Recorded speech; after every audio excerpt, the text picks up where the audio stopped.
Subscribe करें और bell दबाएं ताकि कोई खबर रह न जाए। आजकल जिंदगी ही सुबह आउट ऑफ कंट्रोल है, दुनिया बोल है, मेरी दुनिया बोल है। बिस्मिल्लाहिर्रहमानिर्रहीम, अस्सलाम वालेकुम।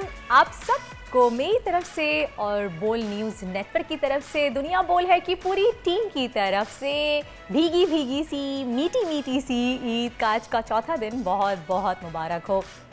बड़ी ईद की बड़ी तैयारियां होती हैं और फिर ईद आई और चली भी गई, पता भी नहीं चला। एक तो सेकंड डे तो कोई बाहर भी नहीं जा सका, जिनका बारबेक्यू का प्लान था शायद वो भी कैंसिल हो गया क्योंकि बारिश इतनी ज़्यादा हुई थी कि बस हम सोच भी नहीं सकते।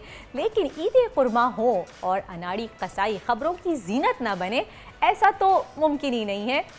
इस बार आज फिर से हमने देखा कि सोशल मीडिया की जीनत बने हुए हैं अनारे कसाईयों के बड़े बड़े कारनामे। किसी ने भैंस अपने ऊपर गिरा ली, किसी ने गाय भगा दी, और इस तरह की छोटी छोटी चीज़ें, मैं कहूँगी नहीं बड़ी बड़ी चीज़ें, छोटी मोटी तो होती भी हैं लेकिन कुछ बड़ी बड़ी भी चीज़ें होती हैं। बाज़ जगह तो ऐसा भी होता है कोई अपनी जान से भी हाथ धो बैठता है।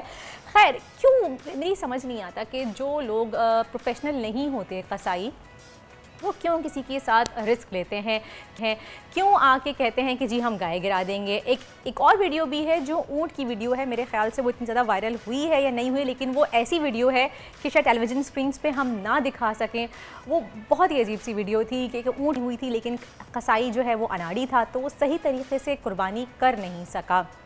एक तो जानवर को भी अजियत होती है और उसके अलावा कुर्बानी भी आपकी ज़ाया होती है, तो इसकी पकड़ तो आपसे ही होगी ना। इससे बेहतर है कि अपनी जान को जोखिम में डालें, किसी और की कुर्बानी को भी ख़राब करें। तो बेहतर है कि जो काम आता है उतना कर लें, बकरे ज़िबा कर लें। ज़रूरी थोड़ी है कि आप ऊँट और गाय पे ही हाथ रखें। खैर, बहरहाल ईद पहला दिन बहुत अच्छा गुजरा, बहुत ही मज़े का गुजरा, हमने सबने बहुत इन्जॉय किया है। लेकिन जब बारिश का सिलसिला शुरू हुआ उसके बाद से तो उफ, जिनकी सेकंड डे कुर्बानी थी उनका पता नहीं क्या हुआ। स्क्रीन पे आप वीडियोस भी देख सकते हैं। ये देखिए, एक काला भैंसा है जो आउट ऑफ कंट्रोल हो गया है।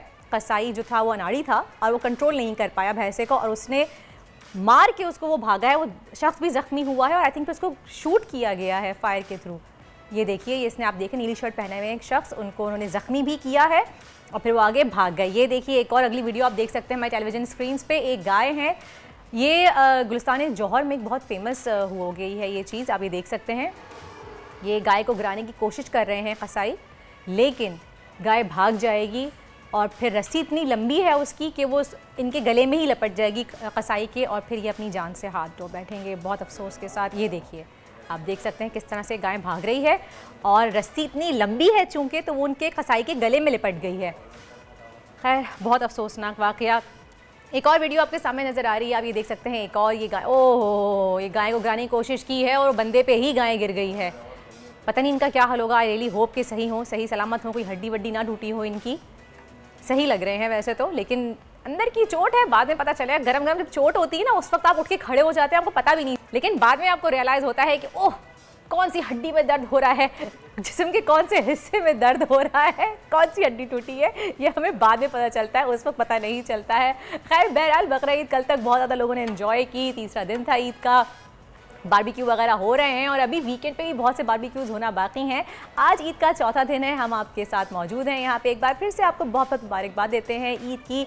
अपना बहुत बहुत ख्याल रखिए, बहुत एहतियात से कीजिए, बारिशें होने वाली हैं, बारिशों का ध्यान रखिए, बिला वजह बाहर ना निकलें, कहीं फंस ना जाएं, घर में ही रहें, सेफ़ रहें। कोविड भी बहुत ज़्यादा फैला हुआ है, अपना ख्याल रखें। ये तमाम बातें हम करेंगे, आपको शो में ही बताएंगे कोविड का क्या सूरत हाल है और मज़ीद हम बारिश में कैसे बच सकते हैं। लेकिन उससे पहले नज़र डालते हैं आज की बड़ी खबर पर।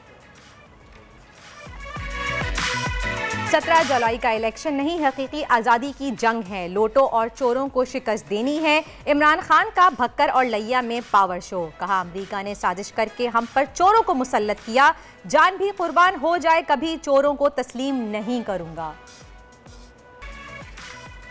कराची में मानसून बारिशों का एक और स्पेल कल से बरसने को तैयार। हालिया बारिशों के बाद शहर की बेशतर सड़कों की हालत अब भी खराब। कई शाहराहों पर पानी बदस्तूर मौजूद।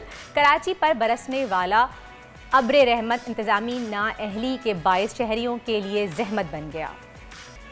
पाकिस्तान शदीद आबी किल्लत का शिकार। ऐसे में एक शहरी ने कराची में पानी जमा करने का बीड़ा उठा लिया। अपनी मदद आपके तहत कुएं बनाकर पानी जमा करने वाले अमान उल्लाह से आपकी मुलाकात करवाएंगे। और मुलाजमत इंश्योरेंस कंपनी में मगर पैशन म्यूजिक, पाकिस्तानी नौजवान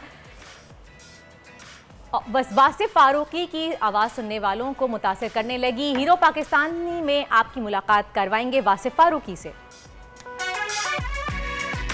जी, तो आपने जानी बड़ी खबर सारी देखी आपने, और हमें तलहा ने भी ज्वाइन कर लिया है। अस्सलाम वालेकुम तलहा। वालेकुम अस्सलाम वर्दा, कैसी हैं आप? मैं बिल्कुल ठीक हूँ, आप बताइए कैसे हैं? क्योंकि रास्ते में पानी बहुत खड़ा था, कराची में जगह जगह सड़कें बंद पड़ी हुई थी, इसकी वजह से मुझे आने में थोड़ी सी देर हो गई। हम जानते हैं पानी आता है कराची में तो ज्यादा पानी आता है तो फिर ज्यादा नुकसान भी होता है। ज्यादा बारिश होता है तो ज्यादा पानी आता है। जी हाँ जी हाँ जी हाँ। आप कैसी हैं? खैरियत से हैं? ठीक, आप कैसे हैं? मैं देख रहा था आप सुबह सुबह जो है दिखा रही थी कि सारे लोगों को चोटें लगी हैं, और गर्म चोट का पता नहीं चलता, और फिर आगे चल के जो है वो दर्द करती है। ये तो मैंने कहा यकीनन आज ईद के बाद भी चोटें जो है ताज़ा हैं, जख्म ताज़ा है, जख्म ताज़ा है।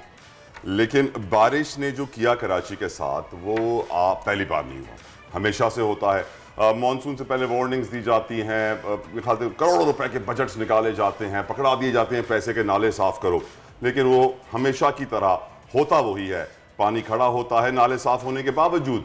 रोड्स, अच्छा ये भी बड़ा एक अलमिया है, सड़कें जिस तरह टूटती हैं तबाह बर्बाद होती हैं। लगता ऐसे है कि सड़कें बनाई ही ऐसे गई थी कि पानी आए, सड़कें टूटे और फिर दोबारा ठेका देना पड़े सड़कों का, क्योंकि यकीनन अगर सड़कें टूटेंगी नहीं, दोबारा ठेका मिलेगा नहीं, दोबारा कमाई होगी नहीं, तो फिर काम कैसे चलेगा? आपको मालूम है काम तो चलना है, गाड़ी चलनी है और पहिए चलने चाहिए, और पैसे जब तक आते रहेंगे गाड़ी चलती रहेगी। पर सैडली कराची के साथ जो खिलवाड़ किया जा रहा है, जो गेम खेली जा रही है, this can not go on any more. Karachi वालों को होश आ गया, उनको मालूम है कि अगर हमने अब भी इलेक्शन में सही चुनाव न किया, सही लीडर्स न चुने अपने कराची शहर के लिए, तो ये शहर ऐसे ही चलता रहेगा जो दुनिया के कई मुल्कों से बड़ा है, कई चीजों में नंबर 1 है, लेकिन सैडली यहाँ की मिसमैनेजमेंट भी नंबर 1 है वर्दा। बिल्कुल, और आपने देखा होगा तला, आपको पता है जब बारिश जिस दिन हो रही थी कितने लोग इंटरनेशनल फ्लाइट से आए हुए थे और वो 6-6 घंटे तक सिर्फ एयरपोर्ट पे फंसे रहे हैं, क्योंकि उनको ले जाने के लिए रास्ता नहीं था, कोई गाड़ियां पूरी डूब गई थी। शाफैज, आपका जो अगर आप कहीं एयरपोर्ट की तरफ रास्ते में गए हो तलहा, आपने देखा हो तो गाड़ियां पूरी करोला पूरी छत तक डूबी हुई थी। कोई किसी को ले जाने, अपने लवाहिकीन को जो ईद मिलने आए थे अपने प्यारों से, वो एयरपोर्ट पे ही उन्होंने 6 से 8 घंटे गुजारे हैं, वो उनको ले नहीं जा सके। और सोने पे सुहागा तलहा, एक और बात बताऊं, एयरपोर्ट पे भी लाइट नहीं थी। मैं उनका क्या दुखड़ा रहा हूँ जब मुझे मालूम है कि 4 सद्दा में एक 4 साला लड़की के गले पे छुरी फेर के उसकी लाश खेत गए ज्यादती करने के बाद। मैं क्या उनका दुखड़ा रहा हूँ जब मुझे मालूम है कि लाहौर में एक 7 साला बच्चा जो घर में नौकर था, जिसने फ्रिज में से खाना निकाल लिया तो मालिक उन्होंने उनको इतना मारा बेचारी की जान निकाल दी। मैं क्या उनका दुखड़ा रहा हूँ जब मैं जानता हूँ कि फैसलाबाद का एक जोड़ा जो कराची में रह रहा था, उसको वहां से लोग आए और घर के घुसे गोलियां मार दी। मैं क्या उन लोगों का दुखड़ा रहा हूँ जबकि मैं जानता हूँ कि हमारी इंसानियत, हमारे ह्यूमन राइट्स खत्म हो चुके हैं, हमारी मिसमैनेजमेंट उरूज पे है। हम नहीं चाहते कि हमारा मुल्क आगे बढ़े, हम नहीं चाहते मुल्क के मसाइल खत्म हो, हम नहीं चाहते कि हम जो है पाकिस्तानी अपना सीना चाक करके दुनिया भर में घूमे, हम नहीं चाहते हमारा सब जिलाली परचम लहराया जाए। शायद इसीलिए हम ऐसे लीडरान चुनते हैं वर्दा कि जो करप्शन, 2 नंबरी, चोरी चकारी को प्रमोट करते हैं, ऐसे ठेके देते हैं कि कभी वो रोड पक्के ना रहे, यूं पानी आए, यूं रोड टूट जाए, नया ठेका दो जी, फिर से पैसे देने हैं, 100 रुपए आएगा, 10 रुपए का रोड, 90 रुपए जेब में। वैसे तलहा, बारिश की सूरत हाल देखने के बाद वसीम अख्तर ने भी जो है वो एक धमकी दे दी है, आपको अगर नॉलेज में है। आपको मालूम है एमक्यूएम की धमकियों की तारीख क्या है? तारीख बता दें आपको अभी। अगर एमक्यूएम की धमकियों की तारीख यहाँ पे खोल दी जाए ना तो हर महीने एक धमकी आती थी, अब ये कर देंगे, होता कुछ भी नहीं था। आई एम सॉरी टू से दिस, मुझे अफसोस है इस बात को कहते हुए कि एमक्यूएम ने अपनी बातों में वजन खत्म कर दिया। वो शेर आया वाली मिसाल वर्दा, तो वो जब भी कहते हैं कि कुछ ये कर देंगे, हम अलग हो जाएंगे, कोई बड़ी बात नहीं है, कोई नई बात नहीं है। हर हुकूमत में जो पावर में आती है उसके साथ आप खड़े होते हैं, जैसी पावर की खत्म होने वाली होती है आप निकल जाते हैं। 17 को इलेक्शन शुरू हो रहे हैं पंजाब में, अभी से जो है पीएमएलएन की वफाकी हुकूमत ने ऐलान करना शुरू कर दिया, पेट्रोल सस्ता करने वाले हैं, ये करने वाले हैं, वो करने वाले हैं, मैनिपुलेशन, वोटर को खरीदना चाह रहे हैं। लेकिन पेट्रोल इतना जल्दी सस्ता नहीं हो सकता। वजह यह है कि पेट्रोल की डिलीवरी जब आज का रेट है वो अगले 2 से 3 महीनों में पाकिस्तान पहुंचेगा, तो एकदम से इमीडिएटली आप वो रिलीफ दे नहीं सकते, क्योंकि फ्यूचर कॉन्ट्रैक्ट्स होते हैं। इसी वजह से ये बातें की जा रही हैं और यकीनन ये इलेक्शंस को मनूवर किया जा रहा है। वंस अगेन आपके वोट को इस तरह आपकी जेब से निकाला जाएगा कि आप देखते रह जाएंगे कि भाई मैं तो अच्छे लीडर चुनने निकला था, ये कहां से आ गए। अभी तो आवाजें आ रही हैं कि जी हम तब तक आप सुकून से नहीं बैठेंगे जब तक तरक्की ना हो जाए, और ये बहुत सुनने में आ रही है बातें हमें कि अब खुशहाली आई है, अब खुशहाली आई है, आप सब्र करें, तहम्मुल से काम लें, अब सब कुछ अच्छा होगा ताकि आप वोट खरीद सकें, आप आवाम का वोट ले सकें, लेकिन होना कुछ भी नहीं है। कुछ भी नहीं होना। वही आपने भी अपने घर से पानी निकालना है, मैंने भी अपने घर से पानी निकालना है। आपने कितना पानी निकाला? ये मेरे घर में तो लगा शुक्र है पानी नहीं भरा। बड़ी किस्मत वाली किस्मत वाली है। खैर एक रिपोर्ट तैयार में नहीं रहती तलहा, इसलिए हाय खैर डिफेंस के अलावा बैरियर टाउन वाले बड़े पूछते, वो कह रहे थे हमारे यहाँ पानी बिल्कुल नहीं आया। कराची में डिफेंस वाले जो वो रो पड़े कि भाई हमने कोई गुनाह किया है तो माफ कर दो। चले सोने पे सुहागा तो यह है कि चली बारिश हुई थी, उस वक्त के मनाजिर हैं ये, और अब जो है पानी नीचे आ गया। पर हकीकत इस वक्त ये है कि बहुत सारे अंडरपास इस वक्त भी बंद है, मलीर नदी वाला रास्ता इस वक्त भी बंद है, बहुत सारे रोड इस वक्त ब्लॉक हुए हैं, बहुत सारे रोड इस वक्त टूटे हुए हैं, और हुकूमती मशीनरी सिर्फ इतनी नजर आ रही है कि वो झाड़ू लगा रहे हैं। झाड़ू से पानी निकाला जा रहा है।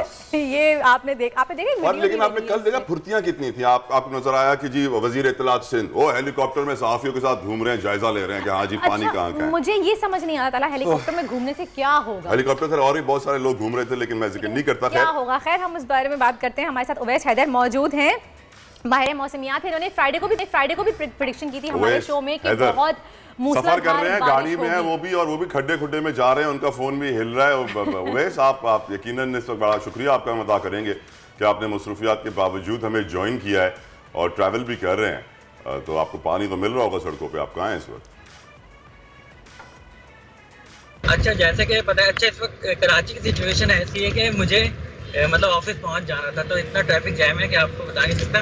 दूसरा ये है कि मौसम की सूरत हाल बताता चलूँ कि लो प्रेशर एरिया इस वक्त जो इंडिया के साइड पे गुजरात में मौजूद है, रन ऑफ कच्छ पे, जो आहिस्ता आहिस्ता मूव करता हुआ कल सिंध में एंटर होगा, और इंशाल्लाह हम ये देख रहे हैं कि मजीद सिंध में बारिश एक्सपेक्टेड है।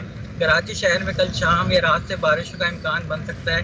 इस दौरान जो है ये बारिश का सिलसिला मजीद बढ़ता 17 और 18 तारीख को तेज़ बारिशों का सबब बनेगा, और हम ये देख रहे हैं कि अर्बन फ्लडिंग अगेन हो सकती है, 3 डिजिट्स में रेनफॉल जा सकती है, और सिंध के बेशतर मुकामात पे जो है तेज़ बारिश होंगी, अर्बन फ्लडिंग और फ्लैश फ्लडिंग का खतरा है। बाद में सिलसिला फैलता हुआ जो है अरबियन सी से गुजरता हुआ बलूचिस्तान की तरफ मूव करेगा, और फर्दर ये ओमान की तरफ जाते जाते जो है हमारे कोस्टल बेल्ट को ज़्यादा मुतासिर करेगा। अच्छा उवैस, ये बताइएगा कि ये जो बारिश का सिलसिला कल से शुरू होगा, स्पेल ये जो शुरू होगा, ये इस वाले स्पेल से ज़्यादा होगा या कम होगा? देखिए, स्पेल ऑफ न्यू स्पेल की इंटेंसिटी जो है वो भी ज़्यादा ही एक्सपेक्टेड है, क्योंकि मानसून का ये तीसरा सिस्टम है जिसको हमने सावन का नाम दिया है। तो इस सिस्टम की भी intensity similar to the previous system हो सकती है। और अगेन जैसे कि बलूचिस्तान की सिचुएशन आपके सामने है, तो वहाँ पे अगेन हैवी रेनफॉल एक्सपेक्टेड है, फ्लैश फ्लडिंग हो सकती है। सिंध में भी तेज़ बारिशें, बाद ये सिलसिला फैलता हुआ कल से जो है पंजाब को मुतासर करेगा। आज भी पंजाब के सेंट्रल एरियाज और अपर एरियाज में तेज़ बारिशों का इम्कान है। लाहौर में भी अच्छी बारिश हो सकती है, इस्लामाबाद में भी आज तेज़ बारिश हो सकती है, बारिश के इम्कान हैं। बहुत बहुत शुक्रिया उवैस हैदर हमारे साथ मौजूद थे। मियाद और उन्होंने वाज़ह कर दिया कि पाकिस्तान में और बारिशें आने वाली हैं, पंजाब में, बलूचिस्तान में, सिंध में आ सकती हैं। अभी तक प्रेडिक्टेबिलिटी उसकी थोड़ी सी मुझे 50-50 लग रही थी उनके अंदाज से, लेकिन यकीनन बलूचिस्तान में जो तबाही मची है उसके बाद हम यही दुआ गो हैं कि जल्द अज जल्द वहाँ रिहेबिलिटेशन की जाए और इमदादी काम तेज़ से तेज़ तर किया जाए और लोगों को रिलीफ पहुँचाया जाए, क्योंकि वहाँ के लोगों की ज़रूरत में देखना यह कि मज़ीद बारिशें आ रही हैं, उसके लिए क्या तैयारी की जाती है। लेकिन हम देखते हैं कि जब भी पाकिस्तान में ऐसे आफात होते हैं, सैलाब आते हैं, जलजले आते हैं, वर्दा, तो हमेशा लोग देखते हैं पाक फौज की तरफ, क्योंकि कोई और इदारा ऐसा नहीं नजर आता जो मदद करेगा और फौरन से पहुंचेगा और इमदादी काम जल्द और स्पीड से चलाएगा। इसीलिए हम देखते हैं कि इमरजेंसी लगा दी जाती है और एनडीएमए से रिक्वेस्ट की, जब वो रिक्वेस्ट करते हैं आर्मी से कि वो आ जाए। और तला पिछले 2 दिन में 400 मिलीमीटर बारिश रिकॉर्ड की गई है, और अब कल से एक नया स्पेल शुरू हो रहा है बारिश का, तो आप देखते हैं कि कितनी ज़्यादा तेज़ बारिश होगी। और अब भी क्या इंतजामिया सो रही है या थोड़ा सा बेहतर इंतजाम किए हैं, या कल की बारिश के बाद पता चलेगा। लेकिन हमारी आपसे रिक्वेस्ट है कि प्लीज एहतियाती तदबीर इस्तेमाल कीजिएगा, बिला वजह घर से बाहर मत निकलिएगा। आपको मालूम है वो जो कराची में बस सर्विस शुरू की गई थी, रेड लाइन बस सर्विस, जिसकी करोड़ों रुपए की एड्स चलाई गई थी, और हम देख रहे थे कि रोज एड्स चलती थी और रोज जी उसकी तशहीर हो रही थी और मुहिम चलाई जा रही थी, रिपोर्टर्स रिपोर्ट कर रहे थे बस के अंदर सफर करके, वो बंद हो गई। तो भाई ऐसी ट्रांसपोर्ट का क्या फायदा जो पहले सैटरडे को बंद हो जाए कि जी ड्राइवर समझ रहे थे कि सैटरडे ऑफ होता है, बस सर्विस बंद हो गई। लाखों लोग सड़कों पर इंतजार करते रहे। चले खैर तला आगे बढ़ते हैं और बात करते हैं कि कुछ पॉलिटिक्स की बात कर लेते हैं कि इमरान खान के बड़े जलसे हुए हैं। इस दफा भी ईद पे भी वो सुकून से नहीं बैठे, उन्होंने जलसे इलेक्शन सर पे है ना अभी 17 तारीख को। इमरान खान आज झंग में 2 जलसों से खिताब करेंगे, PP 125 और 18 हजारी और PP 127 झंग में माही हीरा स्टेडियम में जलसे की तैयारियां जारी हैं। हमारे साथ उवैस सत्तार ब्यूरो हेड फैसलाबाद मौजूद हैं, उनसे पूछते हैं कि क्या तैयारियां चल रही हैं वहाँ पे, स्टेज कितना बड़ा सजाया गया। सुना है कि स्टेज बड़ा ऊंचा लगा रहे हैं इस बार, क्योंकि जिस तरह से PTI का जलसा होता है, जितनी ज्यादा आवाम होती है वहाँ पे, ताकि सबको दूर दूर तक वो लोग खान साहब को देख सकें। मेरे ख्याल से PTI को हमें PhD दे देनी चाहिए जलसों की और धरनों की और एहतजाज की कॉल की, क्योंकि यकीनन पाकिस्तान तहरीक इंसाफ ही वो वाहिद इस वक्त सियासी जमात है जो लोगों को मोबिलाइज कर रही है और इतनी बड़ी तादाद में निकाल रही है। जी ओवैस बताइए क्या सूरत हाल आप देख रहे हैं इस वक्त वहाँ पर?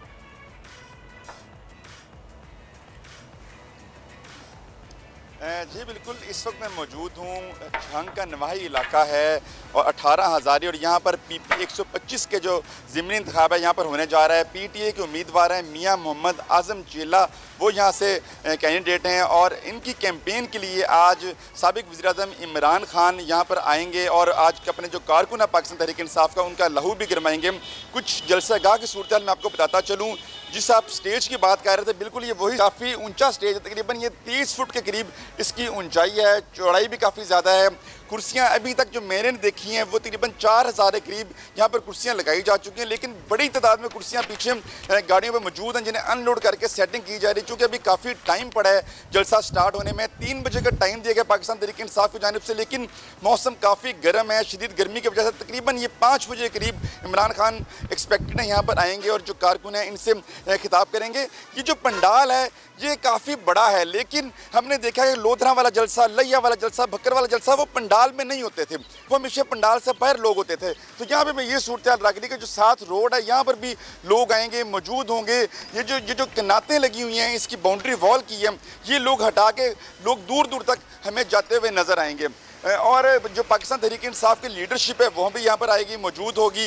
इसके बाद झंग जाएंगे पाकिस्तान तहरीक इंसाफ के चेयरमैन और वहाँ पर जलसा करेंगे, अपनी कैंपेन चलाएंगे। सिक्योरिटी के भी इंतजाम हमें अच्छे देखने में आ रहे हैं, काफ़ी पुलिस एहलकार यहाँ पर मौजूद हैं और अभी वॉक थ्रू गेट्स वगैरह नहीं लगे, तैयारियाँ कर रहे हैं, लेकिन वॉक थ्रू गेट यहाँ पर लगेगा आवाम के लिए। जबकि खान साहब का जो एंट्रेंस है वो इस स्टेज से बैक साइड पर होगी, वहाँ से खान साहब को एंटर किया जाएगा और जलसा करने के बाद वहाँ से खान साहब आउट होकर फिर झंग की जानिब रवाना हो जाएंगे।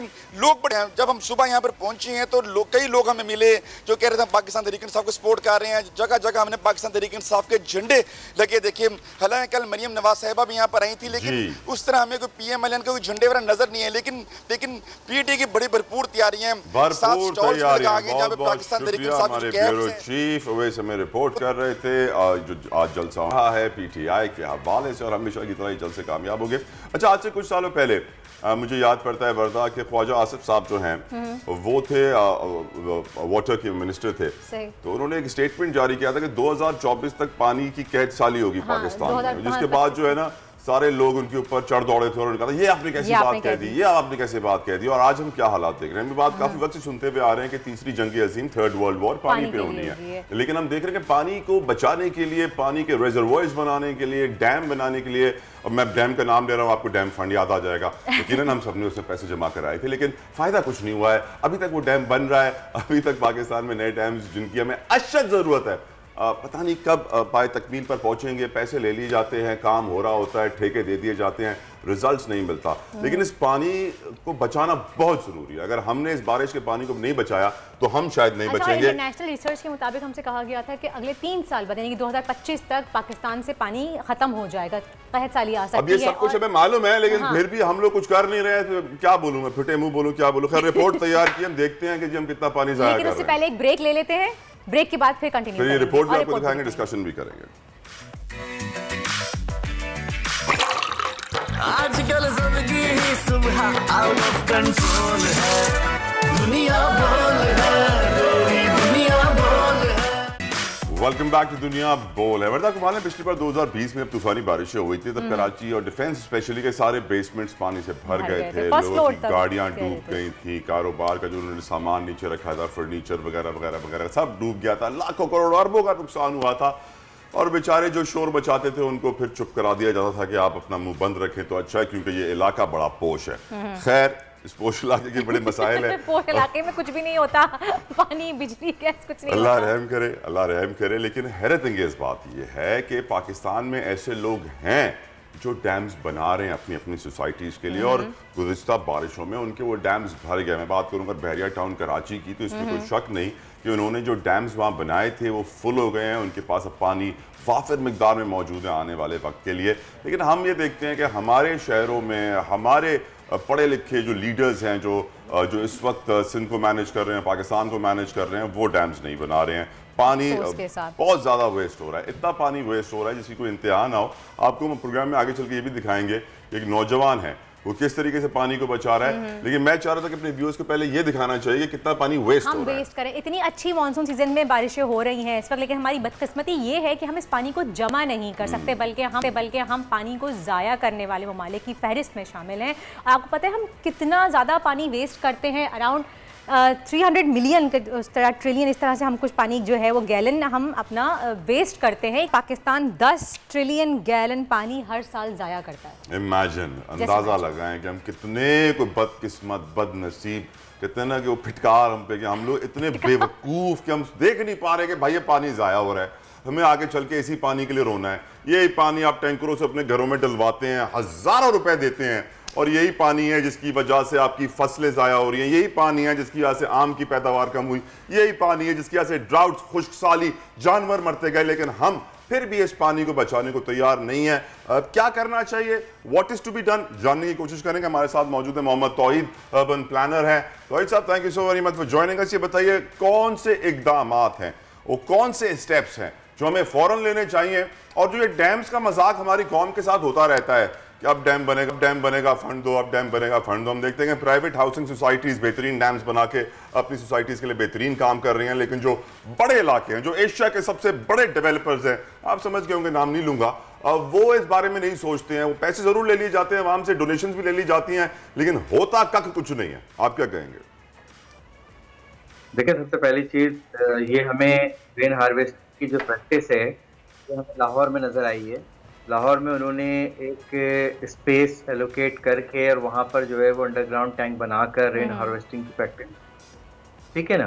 तो शहर कराची में भी ये हो सकता है, लेकिन उससे पहले चूँकि हमारा मसला जो है वो कराची के दीगर मसाइल की तरह ये जो वाटर, जो रेन वाटर है जो आपके जाकर सेवरेज में मिक्स हो जाता है डायरेक्टली, पहले तो इसको सेपरेट करने की ज़रूरत है कि ये दो अलग-अलग निज़ाम हो, जैसे कि 1996 वगैरह से पहले हुआ करते थे कि जो बरसाती नाले हैं वो सिर्फ और सिर्फ वो पानी लेकर चलें जो कि बारिश का पानी हो, और सेवरेज का जो निज़ाम है वो एक पैरेलल वे में काम कर रहा हो। पहली बुनियादी ज़रूरत तो ये है, क्योंकि देखें जब भी आपका बारिश का पानी जो है वो आकर आपके सेवरेज के साथ मिल जाता है तो वो तो वैसे ही जो इस्तेमाल के काबिल नहीं रहा उस अंदाज में जिसकी हम रेन हार्वेस्टिंग की या दीगर पैटर्न की बात करते हैं। तो पहले तो ये दो निज़ाम जो हैं ये अलग-अलग हों।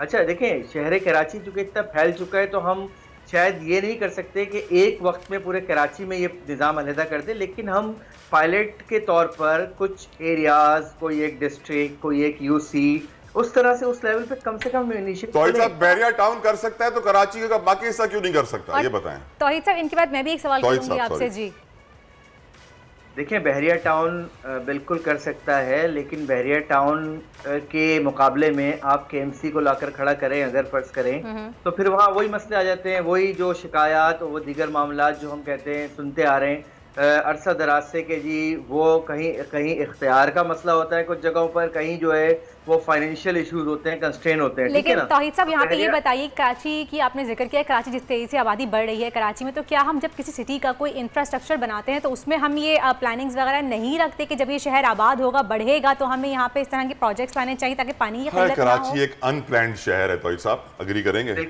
बिल्कुल, मैं I totally agree with you. शहर कराची के आज तक तकरीबन 5 से 6 मास्टर प्लान जो बन चुके हैं, उनमें से उसके अपने अपने टाइम पीरियड में भी शहर कराची कभी भी उन मास्टर प्लान के मुताबिक नहीं रहा, और ना अभी जो मास्टर प्लान लास्ट था आपका जो है उसके मुताबिक भी शहर नहीं है। और नया मास्टर प्लान जो बनने जा रहा है, हमें ये खदशा है कि जो ग्राउंड रियलिटीज़ हैं बहुत सी, उसको छोड़ा जा रहा है, जिसकी वजह से शायद वो मास्टर प्लान भी जो है वो इम्प्लीमेंट नहीं हो सकेगा, या ये कह लें उतना फ्रूटफुल नहीं होगा जो कि एक होना चाहिए शहर के लिए। यकीनन यकीनन यकीनन। अच्छा ये बताइए कि ये जो रिजर्वॉयर्स बनाए जाते हैं, ये जो अंडर वाटर आपने ज़ेर ज़मीन टैंक्स बनाने का आपने जिक्र किया, लाहौर में हम देख रहे हैं बैरिया टाउन कराची ने डैम्स बनाए हुए हैं, ये क्या बहुत कॉस्टली होते हैं तौहीद साहब? क्या बहुत पैसा लगता है कि हम बना नहीं सकते हैं, या फिर नीयतों का फुकदान है, हम चाहते ही नहीं सिरे से कि हम ये बनाएं? देखें, पहली चीज़ तो ये है कि शहर कराची में ज़मीन जो है ना वो इस वक्त एक बहुत बड़ा मसला है। बहुत सारी हम देखते हैं कि जी ज़मीन के मसाइल हैं कि आप कहें कि हाँ जी आप जो है वो कोई एक एकड़ का एक जो है वो जगह चाहते हैं, हम तो नालों पे कब्जा करके बिल्डिंग बना लेते हैं तौहीद साहब। अब क्या होगा, देखें अब क्या होगा। सबसे पहले आप जाएंगे, कोई ये कहेगा जी ये फलां इदारे की ज़मीन है, ये तो वफाकी इदारा है, सूबे में डिफरेंट हुकूमत है, ठीक है ना, इस तरह के मसले मिलेंगे। 19 लैंड ओनिंग एजेंसीज हैं शहर कराची में जो कि कराची से बेनिफिट तो ले रहे हैं तमाम के तमाम, लेकिन कोई इसको देने को तैयार नहीं है। रेलवे की बहुत सी लैंड है, यकीन करें, जो शहर कराची में खाली पड़ी है, ग्राउंड खाली पड़े, लेकिन आप उनसे पूछें वो कहेंगे नहीं जी हम ये ज़मीन नहीं दे सकते शहर के लिए।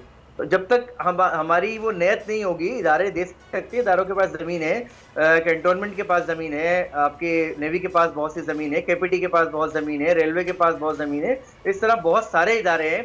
खुद से BOR जो बोर्ड ऑफ रेवेन्यू सिंध है उसके पास बहुत ज़मीन है, लेकिन वही है कि हम पहले ये पक्का कर लें कि हाँ जी हमने ये काम करना है तो फिर हो सकेगा, ठीक है ना। और जब हम ये कहते रहे कि नहीं जी वो फला करेगा, देखिए इस वक्त अभी 24 जुलाई को जो लोकल गवर्नमेंट इलेक्शन होना है, हर तंजीम की ख्वाहिश है कि उनका मेयर हो। ग्राउंड पे आप जाते हैं तो कोई तंजीम जो है आपको काम करती हुई नजर नहीं आती। ग्राउंड पे जाकर मेयरशिप से हट के, अपने पॉलिटिकल उससे हट के कराची के हवाले से कोई काम करें। कराची वो वाहिद शहर है पाकिस्तान का जो सबसे ज्यादा लावारिस शहर है, सौतेला है ना। वो कहते हैं एक इदारा ऐसा भी है तौहीद साहब जो सिर्फ शाहरा फैसल की जमीन छोड़ दे तो मुल्क के सारे कर्जे उतर जाएं, लेकिन यहाँ पे जमीनों की बड़ी मारा मारी। और सिंध में देखिए मैं आपकी बात से मैं एक और बात बताऊं, मैं अभी रास्ते से शाहरा फैसल से ही गुजरना होता है मेरा। शाहरा फैसल पे आयशा भवानी के साथ जो रोड है उस पर पानी अभी मौजूद है, ठीक है ना। इसके अलावा जो नर्सरी के सामने जो है वहाँ पर पानी मौजूद है, और जो आप जगह बता रहे हैं वो उसी जुरिसडिक्शन में आती है जगह ये। तो आप उससे आप अंदाजा कर लें, जब एक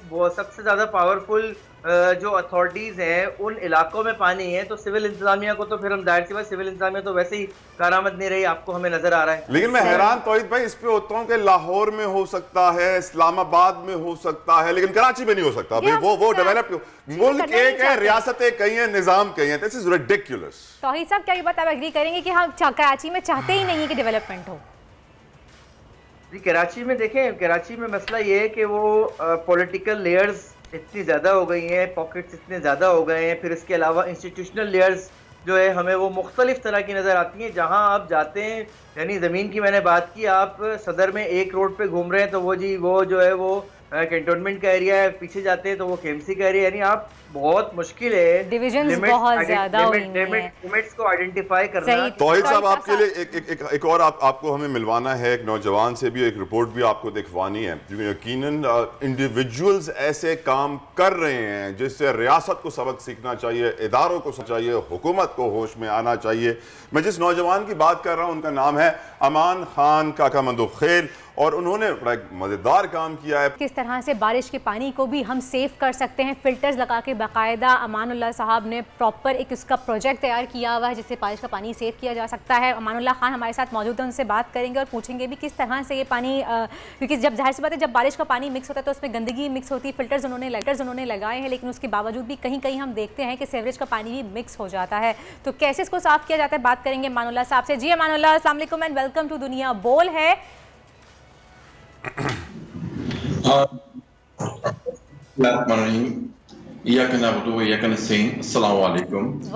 मैं बोल इंतजामिया का जिन्होंने मुझे मौका पर इस प्लेटफॉर्म पर कि लोगों को मैं इन्फॉर्म कर सकूं किए हैं उस हवाले से। जी सही। अच्छा अमानुल्लाह साहब ये बताइएगा कि बरसात का पानी आप कुएं में बनाकर जमा करते हैं अंडरग्राउंड आपने टैंक्स बनाए हुए हैं, तो एक प्रोसीजर क्या होता है, किस तरह से आप ये रेन हार्वेस्टिंग करते हैं और इससे हमें कितना ज़्यादा बेनिफिट होता है? इसमें बेनिफिट बहुत मल्टीपल डायरेक्शन के बेनिफिट्स हैं। देखिए लाहौर जिक्र कर रहे थे, मैं सुन रहा था, देखिए लाहौर के अंदर बने हुए टैंक उनकी एक कैपेसिटी है, ठीक है, 14 लाख गैलन के लिए उन्होंने 35 करोड़ रुपए खर्च किए हैं, ठीक है। हम ड्राई वेल्स बनाते हैं कुएं। अच्छा, कुओं की कोई कैपेसिटी नहीं होती, मैक्सिमम पानी को अपने अंदर जस्ट करते हैं। जस्ट करने के साथ साथ वो पानी को लोगों के जो ड्राई बोर्स होते हैं ना जी, वहां तक फिल्टर कर कर अल्हम्दुलिल्लाह पहुंचा देते हैं। और कराची का सबसे बड़ा अलमिया जो है इस वक्त, वो पानी की शॉर्टेज भी है और बारिश की तबाकारियां भी हैं। तो बैक वक्त रेन हार्वेस्टिंग से दोनों चीजों से हम अल्हम्दुलिल्लाह दोनों चीजों का मुकाबला कर सकते हैं। कराची शहर में पानी की शॉर्टेज है, उसको भी हम देख सकते हैं, कम कर सकते हैं। अमान साहब, सर आपका कितना खर्चा हुआ इस पूरे सेटअप को बनाने के लिए और आप कितना पानी जमा कर रहे हैं इससे इस वक्त? सर देखिए, मैं तो मुख्तलिफ प्रोजेक्ट्स मेरे पास हैं, कुछ बड़े प्रोजेक्ट्स हैं, उसमें तकरीबन समझ लें कि ज्यादातर मेरे पास ड्राई वेल्स हैं।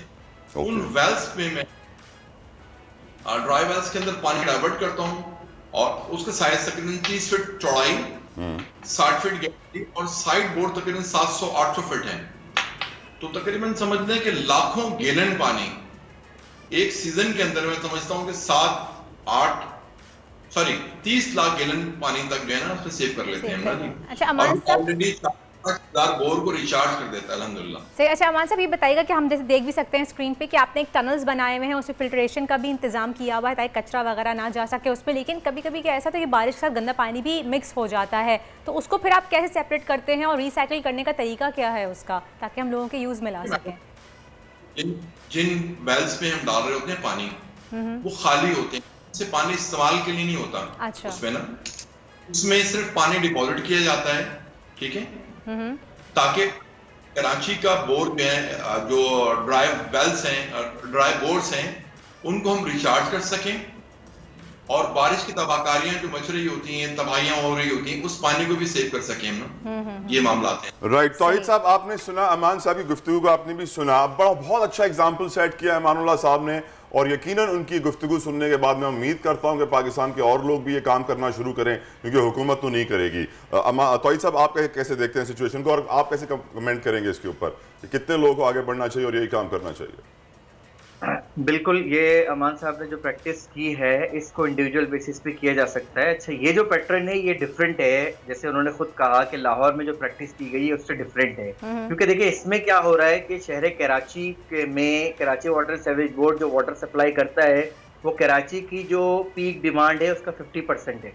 अब 50% लोग जो अपने तौर पर अरेंजमेंट्स कर रहे होते हैं, वो कर रहे होते हैं ग्राउंड वाटर एक्सट्रैक्शन से। अच्छा, ग्राउंड वाटर एक्सट्रैक्शन इतने बड़े पैमाने पर हो रही है शहर कराची में कि आने वाले वक्तों में जो है वो ग्राउंड वाटर भी आपको नहीं मिल सकेगा। तो अब ये अमान साहब की ये जो प्रैक्टिस है, ये it's a good kind of practice in a way कि जो आपका जो एक्वाफर होते हैं वो रिचार्ज होते हैं, और जैसे उन्होंने खुद कहा कि जो बोर है, यानी कि जैसे शहर कराची में अक्सर जगह ऐसी हैं जहाँ पे इस वक्त जो है वो तकरीबन 150 फीट पे जो है वो ग्राउंड जो आपका सरफेस टेबल है वो पहुँच चुका है, ग्राउंड वाटर टेबल। अच्छा, बहुत सी मलीर में 250 है, इसी तरह अजीजाबाद में तकरीबन 300 पे आपको वाटर मिलता है, ग्राउंड वाटर। तो ये जो प्रैक्टिस है जो ये बता रहे हैं कि जो एक कुआं बनाया जाता है या एक बोरहोल ही बनाया जाता है और वो सारे पानी को जो है वो बारिश के पानी को डाइवर्ट किया जाता है, तो उससे क्या हो रहा है, उससे ये होता है कि आपका ग्राउंड वाटर जो है वो रिचार्ज होता है, ग्राउंड वाटर की क्वालिटी जो है वो आपकी बेहतर हो जाती है और वो उसकी जो लाइफ स्पैन है ग्राउंड वाटर का वो आपका बढ़ जाता है। क्योंकि देखिए वैसे भी जैसे जैसे हम यानी पहले एक वक्त था कि 20 फीट पे शहर कराची में जो है वो आपका ग्राउंड वाटर मौजूद था, उस वक्त वाटर की क्वालिटी कुछ और थी, और अभी 150 फीट पे जो वाटर की क्वालिटी है उसमें कंटेमिनेशन बहुत ज़्यादा है।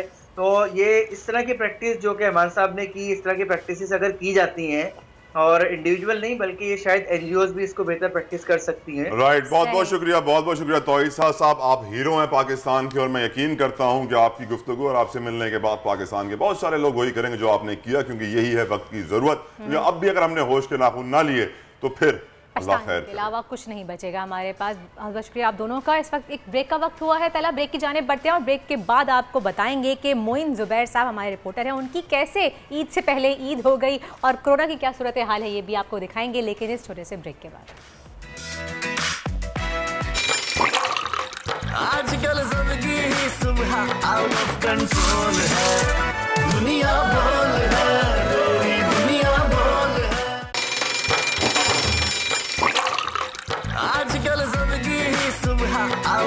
कंट्रोल है, दुनिया बोल है, तेरी दुनिया बोल है।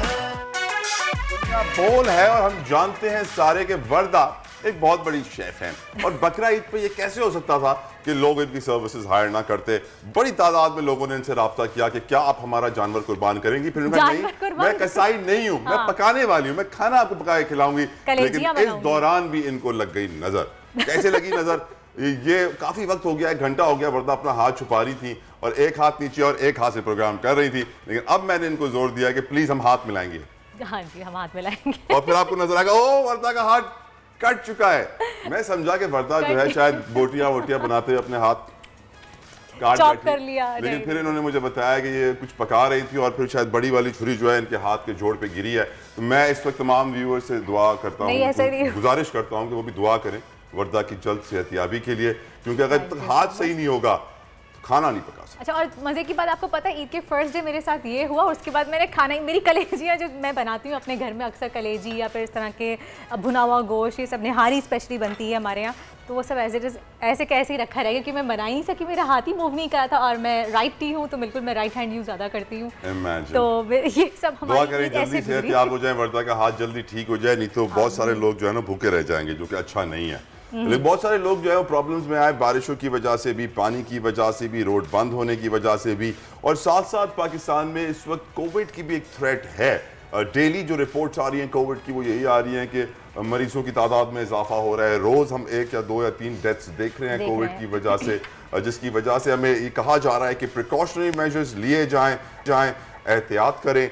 जहाँ हुजूम है, बड़ी तादाद में लोग हैं, वहाँ मास्क का इस्तेमाल ज़रूर करें वर्दा जी, और बार बार हाथ धोएं। और स्पेशली ईद का मौका ऐसा होता है जब बहुत सारे लोग आपस में मिल बैठते हैं। इंटरनेशनली भी लोग ट्रैवल करके अपने लवाहिकीन के पास ईद करने आते हैं। स्पेशली बकरा ईद लोग बाहर से करने हमारे मुल्क में आते हैं, क्योंकि यहाँ पे बकरा ईद करने का सही मज़ा होता है। एक्चुअली में पता चलता है कि बकरा ईद आप इंजॉय कर रहे हैं, तो थोड़ी सी एहतियात बरती है। अगर आपको लग रहा है कोई नज़ला, खांसी, बुखार है या गले में खराश है, तो कुछ दिन के लिए अपने आप को क्वारंटीन कर लें या फ़ौरन जाके कोविड का टेस्ट करवा लीजिए। और बार बार हाथ धोइए, सैनिटाइजर का इस्तेमाल कीजिए। कहीं बाहर जा रहे हैं तो ज़रूर मास्क का इस्तेमाल कीजिए। मॉल्स वगैरह जा रहे हैं, किसी पब्लिक प्लेसेस पे जा रहे हैं, तो दोबारा से हमें चाहिए कि हम वो SOPs फॉलो करें, ताकि दोबारा से हम कोविड की वबा को एक बार फिर से रोक सके। क्योंकि बहुत सी अमवात भी हमें सुनने में आ रही हैं डेली बेसिस पर। अल्हम्दुलिल्लाह कल 24 घंटे में कोई इस तरह की डेथ हमें रिपोर्ट नहीं हुई है, बट स्टिल हमें चाहिए कि हम प्रिकॉशनरी मेजर्स जो हैं उसका बहुत ज़्यादा ख्याल रखें। हमारे साथ मौजूद है professor Saeed Khan, health expert. उनसे बात करते हैं और पूछते हैं कि जो हालिया बारिशों की सूरत हाल है, उसके बावजूद भी कोविड में क्या हमें कुछ कमी नज़र आएगी या फिर कोविड का शिकार लोग ऐसे ही हो सकते हैं। जी डॉक्टर साहब बताइएगा। बहुत बहुत शुक्रिया। वालेकुम अस्सलाम। कोविड के सूरत हाल तो यकीनन मजीद मखदूश होती चली जाएगी, मजीद इसमें तेजी आएगी, क्योंकि ये लहर अभी शुरू हुई है और जो नई वेरिएंट है ये अक्सरियत इस वक्त इस वेरिएंट के पूरे कराची में और आहिस्ता आहिस्ता ये पाकिस्तान में इस लहर के असरात नजर आएंगे। पिछले के मौके पे जितने रश और जमघटे लगे हैं उसके असरात भी आइंदा 1 हफ्ते 10 दिन में नजर आ जाएंगे कि नंबर तेजी से बढ़े। तो आवाम को एहतियात करनी चाहिए। अच्छी बात यह है कि जो वैक्सीन लगी है उसकी काफ़ी अफादियत अभी भी मौजूद है, और जिसकी वजह से बहुत ज़्यादा लोग आप देख रहे हैं कि इसमें बहुत अमवात भी बहुत ज़्यादा नहीं हो रही है, ज़्यादा हॉस्पिटलाइजेशन भी नहीं है। लेकिन अगर ये नंबर इस तरह बढ़ते चले जाएंगे तो ये हॉस्पिटल पे भी इसका प्रेशर बढ़ेगा। तो वैक्सीनेशन अभी भी वाहिद हल है हमारे पास, और SOPs का अमल करना, आहिस्ता आहिस्ता इस नंबर को कम करना। डॉक्टर साहब, बूस्टर लगाना ज़रूरी है क्या इस वक्त? बिल्कुल, बूस्टर बहुत ज़रूरी है, क्योंकि जब ये लहर आती है उस वक्त का असर बहुत ज़्यादा हो जाता है कोविड का। तो उस वक्त बूस्टर हमारी इम्यूनिटी को बूस्ट करती है और हमें इस वायरस से लड़ने में मदद देती है। बूस्टर डोज बिल्कुल ज़रूरी है, क्योंकि जिन लोगों ने वैक्सीन लगाए हुए बहुत अरसा उनको हो गया, काफ़ी लोगों को साल भी हो गया, 6 महीने हो गए, तो उनको लाजमी बूस्टर डोज लगाना चाहिए ताकि उनकी इम्यूनिटी मज़ीद बेहतर हो, उसमें तवानाई आए और वो नए आने वाले वेरिएंट के साथ अच्छी तरह से मुकाबला कर सकें। सही। डॉक्टर साहब कहते हैं अक्सर बारिश में बीमारियां जो हैं वो दब जाती हैं, ख़त्म हो जाती हैं, थोड़ी सी ठहराव आ जाता है। तो क्या कोविड का सिलसिला ऐसा कुछ है कि जितनी तेज़ी से बारिशें हो रही हैं इसमें कोविड मज़ीद फैलेगा या थोड़ा सा कुछ हल्का हाथ होगा कोविड का? बारिशों का इसमें ज़्यादा कोई बड़ा असर नहीं होगा, क्योंकि ये वायरल डिजीज़ है और ये पर्सन टू पर्सन फैलता है। तो बीमारियां पानी वगैरह से फैलती है, तो उससे बारिश मजीद गंदगी होगी। और बकरा ईद के बाद हम सब जानते हैं रोडों की क्या सूरत हाल होती है इस वक्त। कोविड के असर जो सूरत हाल है ये मजीद मतलब नंबर्स बढ़ेंगे। मेरी जो अपनी प्रेडिक्शन है और जो हम फोरसीन कर रहे हैं कि नंबर्स मजीद बढ़ेंगे, आगे आने वाले 1 महीने में ये नंबर मजीद बढ़ेंगे। डॉक्टर साहब मसला एक और है, देखिए ना, इस वक्त कराची की सड़कों पर पानी भी जमा है, आलाइशें भी जमा हैं, गंदा ताफुन भी उठ रहा है, गटर का पानी भी हम देख रहे हैं कि दूसरे पानी के साथ मिल गया है, बच्चे उसमें खेल भी रहे हैं और यकीनन इसका भी एक बहुत बड़ा इम्पैक्ट हमारी सेहत पे आने वाला है। आप क्या कहेंगे इसके ऊपर? यकीनन ये सेहत के जो मामलात हैं वो सफाई से बिल्कुल जुड़े हुए हैं। तो ये सिर्फ कोविड नहीं है, बेदाश और सारी बीमारियां हैं जो इस सफाई से लिंक है। और हमारे यहाँ सफाई की मखदूश गंदा पानी है, आलाइश है, क्या बढ़ रही है, तो इससे बीमारियां बढ़ेंगी। और जहाँ लोग हॉस्पिटल जाएंगे कोई हॉस्पिटल पे प्रेशर पड़ेगा, उधर मजीद फिर कोविड के मरीज भी हो सकते हैं। तो बीमारी जो ये बारिश मजीद तो सही। डॉक्टर साहब, 1 अगस्त से नया सेशन भी स्टार्ट होने वाला है, बच्चों के स्कूल भी स्टार्ट होने वाले हैं, तो उसके बारे में क्या कहेंगे? क्या बच्चों को भी कोविड से बहुत खतरा है और 12 से 13 साल के बच्चों को भी क्या कोविड का बूस्टर डोज लगवाना चाहिए?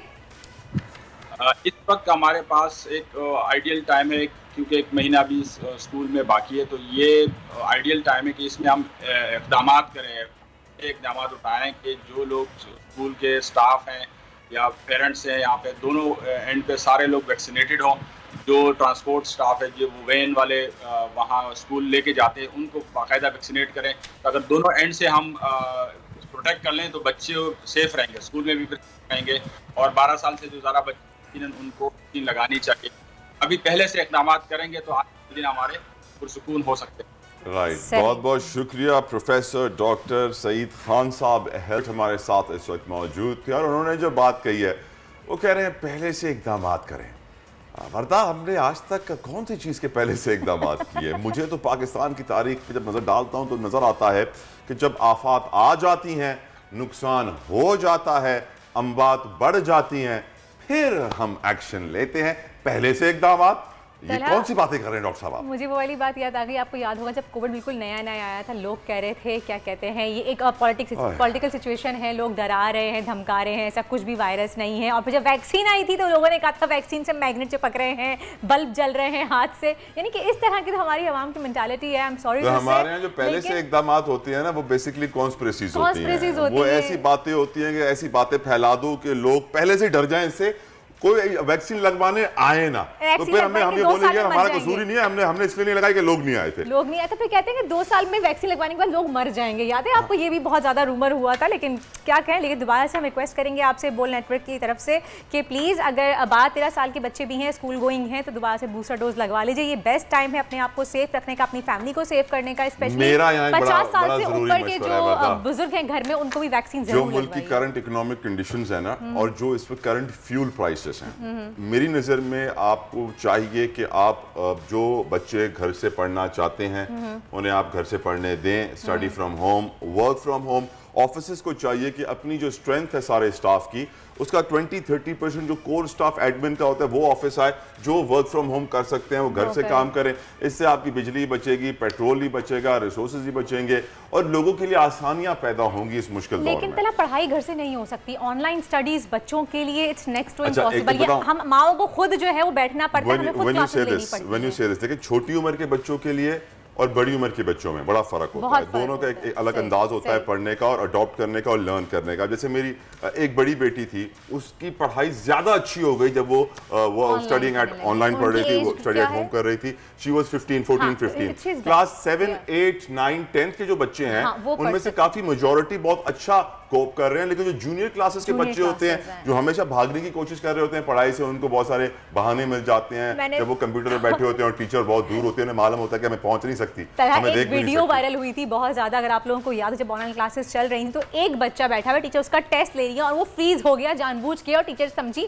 कि शायद नेट फ्रीज हो गया, तो पीछे से उसका भाई डांस करता हुआ जा रहा था कि नेट फ्रीज नहीं हो, ये आपको जो है वो प्रैंक कर रहा है आपके साथ। तो बच्चे गेम्स भी खेल रहे थे, तो यानी बच्चे ऑनलाइन स्टडीज नहीं कर पाते। छोटे बच्चों की मैं बात करूंगी, बहुत मुश्किल है उनके लिए, लेकिन वक्त की जरूरत। देखिए कोविड की थ्रेट है, बढ़ती फ्यूल प्राइसेस है। आपको मैं बताऊं कि इस वक्त जो फ्यूल कॉस्ट करेगा लोगों को, बच्चों को पिक एंड ड्रॉप स्कूल ले जाना, वापस लेकर आना, वैन्स वाले हो गए, बसेस वाले हो गए, रिक्शे वाले हो गए, जो भी पिक एंड ड्रॉप करते थे, ट्रांसपोर्ट सर्विस सबका रेट डबल है। अभी कितने पैसे बढ़ाएंगे? सबका रेट डबल होगा। और हम जानते हैं कि बारिशें होती हैं, रोड टूटती हैं, फिर पब्लिक ट्रांसपोर्ट वाली रेड बसें भी बंद हो जाती हैं, फिर उनकी एड भी चल रही होती है टीवी पे, तो लोगों के दिल पे छुरियां चलती है कि यार ये एड देखो, बस तो है नहीं, सड़क पे बेवकूफ बना रहे हैं। ऐसा नहीं होना चाहिए। चलें सितारों की जाने बढ़ते हैं। तलहा पूछते हैं कि रेड बसेस के दोबारा चलेंगी कि नहीं चलेंगी, सितारे क्या कहते हैं? उनसा शाह हमारे साथ मौजूद है, दी very famous tarot card reader, हमें बताती हैं सितारों के हाल। अगर आपको कुछ पूछना है तो आप भी हमें कॉल करके पूछ सकते हैं कि आप क्या पूछना चाहते हैं, अपनी किस्मत का हाल।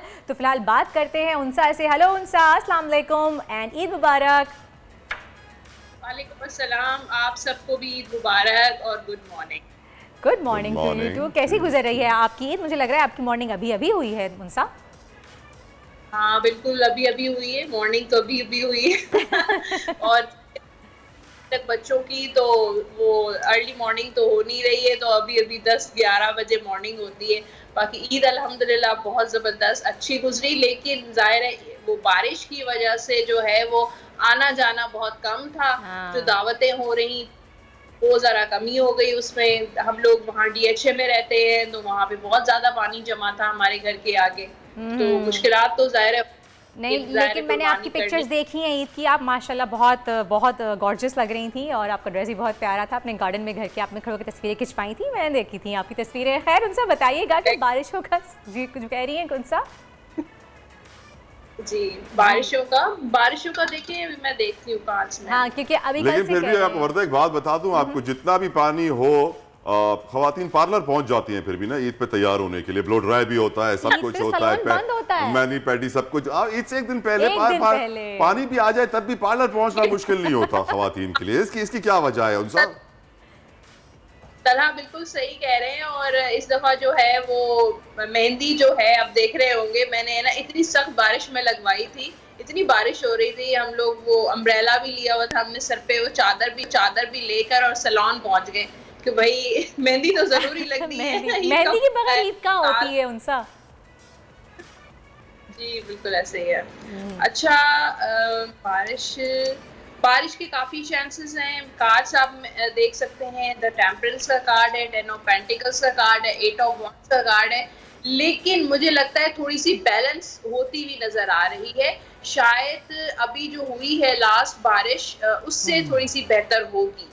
मतलब ज़्यादा मुझे उसकी फ्रीक्वेंसी जो है वो ज़्यादा नज़र नहीं आ रही बारिश की, लेकिन बारिश के चांसेस काफी ज्यादा है। यानी कि बारिश होगी, फ्रीक्वेंसी ज्यादा तबाही की नहीं होगी, या फिर आप बारिश की बात कर रही हैं फ्रीक्वेंसी की? जी जी जी बारिश होगी। कल से फिर तैयार हो जाएं तलहा कि कल बारिश दोबारा से देखते हैं हम कल स्टूडियो पहुंच पाएंगे कि नहीं अगर बारिश शुरू हो गई है। खैर उनसे बताइएगा कि थोड़ा सा नज़र डालते हैं शेख रशीद साहब पे। अगर शेख रशीद साहब ने फिर दोबारा से 45 दिन आगे आने वाले पॉलिटिक्स के लिए, सियासी सूरत हाल के लिए बहुत अहम करार दे दिए हैं, और जो देखने में हमें आ रहा है 80 to 95% लोग पाकिस्तान तहरीक इंसाफ को सपोर्ट कर रहे हैं, बहुत ओपनली ये चीज़ नज़र आ रही है। नून लीग थोड़ी डरती हुई नज़र आ रही है, तो इस बारे में आप क्या कहेंगी? पंजाब के भी बल्दियाती इलेक्शन भी होने वाले हैं, तो आपको क्या नजर आ रहा है, कौन मैदान मारता हुआ नजर आ रहा है?